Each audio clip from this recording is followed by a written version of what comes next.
আসসালামু আলাইকুম রহমতুল্লাহ। সুপ্রিয় দর্শক, ইতিমধ্যে কিন্তু খবর ছড়িয়ে পড়েছে ওসমান বেগ অর্থাৎ বোরাক ও জীবিত কুরুল ওসমানে থাকছেন না। আর এইটা কিন্তু একেবারে 99% শিওর হয়ে গিয়েছে যে বোরাক ও জীবিত কুরুল ওসমান সিজন 7-এ থাকছেন না। তো এরপর পরে কিন্তু আরেকটি প্রশ্ন মোটামুটি সবার মনেই উকি দিচ্ছে, সেটা হচ্ছে বালা খাতুন চরিত্রে এতদিন যিনি অভিনয় করেছেন অজগেতরের, তিনি কি কুরুল ওসমানে থাকছেন কিনা। যেহেতু ওসমান বেগ চরিত্রটা চেঞ্জ হবে, সেহেতু বালা খাতুন চরিত্রটা থাকবে কিনা এটা নিয়ে প্রশ্ন আসাই স্বাভাবিক।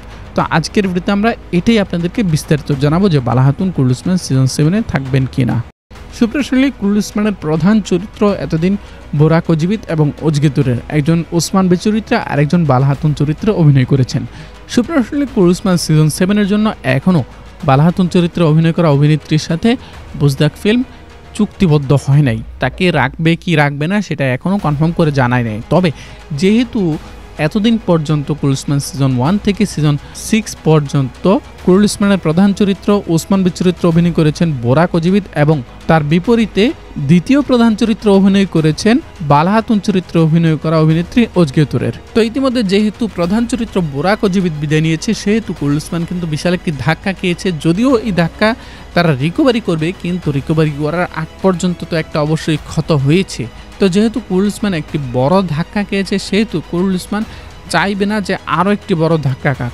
বোরাক ও জীবিত চলে যাওয়া এটা নিঃসন্দেহে একটি বড় ধাক্কা, সাথে সাথে অজগেতরের অর্থাৎ বালা খাতুন চলে যাওয়া এটাও কিন্তু আরও একটি বড় ধাক্কা। আর তাই একটা ধাক্কা খাওয়ার পর আরও একটি বড় ধাক্কা খেতে চাইবে না নিশ্চয়ই, সেহেতু বালা খাতুনকে রাখার চেষ্টা করবে যথাসম্ভব। তবে এতদিন পর্যন্ত অর্থাৎ সিজন 6 শেষ হওয়ার আগ পর্যন্ত কিন্তু গুঞ্জন উঠেছিল অজগেতরের অর্থাৎ বালা খাতুন চরিত্রে অভিনয় করা অভিনেত্রী তিনি আর কুরুল ওসমান সিজন 7 থাকবেন না। আমাদের হাতে যে আপডেট রয়েছে সেই আপডেট অনুযায়ী বুজদাক ফিল্ম তাদের পূর্বের সেই সিদ্ধান্ত থেকে সরে আসার চেষ্টা করতেছে, অর্থাৎ বালা খাতুন চরিত্রটাকে কুরুল ওসমান সিজন 7-এ রাখার চেষ্টা করতেছে। তবে এখানে একটা বিষয় আমাদেরকে খেয়াল রাখতে হবে, যদি বোরাক ও জীবিতের জায়গায় বৃদ্ধ কোনো অভিনেতাকে আনে, তবে কিন্তু এতদিন পর্যন্ত যিনি বালা খাতুন চরিত্রে অভিনয় করেছেন অর্থাৎ অজগেতরের, তার কুরুল ওসমানে না থাকাটাই স্বাভাবিক হয়ে যাবে। কারণ একজন বৃদ্ধ অভিনেতার সাথে তো অবশ্যই একজন বৃদ্ধা অভিনেত্রী আনবে। ওসমান বেগ চরিত্রটা চেঞ্জ হলে বালা খাতুন চরিত্রটাও চেঞ্জ হওয়ার সম্ভাবনা রয়েছে প্রচুর পরিমাণে। আর তাই এতদিন পর্যন্ত যিনি বালা খাতুন চরিত্রে অভিনয় করেছেন তিনি কুরুল ওসমান সিজন 7-এ না থাকার সম্ভাবনাটাই বেশি। এখনও যেহেতু অভিনেতা অভিনেত্রীদের সাথে চুক্তি করা শুরু হয় নাই, সেহেতু কনফার্ম করে এখনই বলা যাবে না। এজন্য আমাদেরকে আরও বেশ কিছুদিন অপেক্ষা করতে হবে।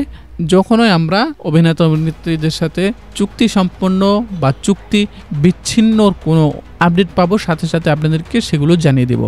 দর্শক, আজকের ভিডিওটি এই পর্যন্ত রাখছি। দেখা হচ্ছে আমাদের পরবর্তী ভিডিওতে। সেই পর্যন্ত আমাদের সাথেই থাকবেন, আমাদের পাশেই থাকবেন। আসসালামু আলাইকুম রহমতুল্লাহ। বিশ্বস্ততার আরেক নাম JM telecom. Earbuds, Bluetooth, smart watch, headphone সহ আরো অসংখ্য মোবাইল গ্যাজেট পাবেন আমাদের এখানে। আমাদের ফেসবুক পেজ অথবা স্ক্রিন দেওয়া হোয়াটসঅ্যাপ নাম্বারে যোগাযোগ করে কোনো প্রকার অগ্রিম পেমেন্ট করা ছাড়াই সারা বাংলাদেশের যে কোনো প্রান্ত থেকে একদম ঘরে বসেই আমাদের পণ্যগুলো কিনতে পারবেন। বিশ্বস্ততার আরেক নাম জেএম টেলিকম।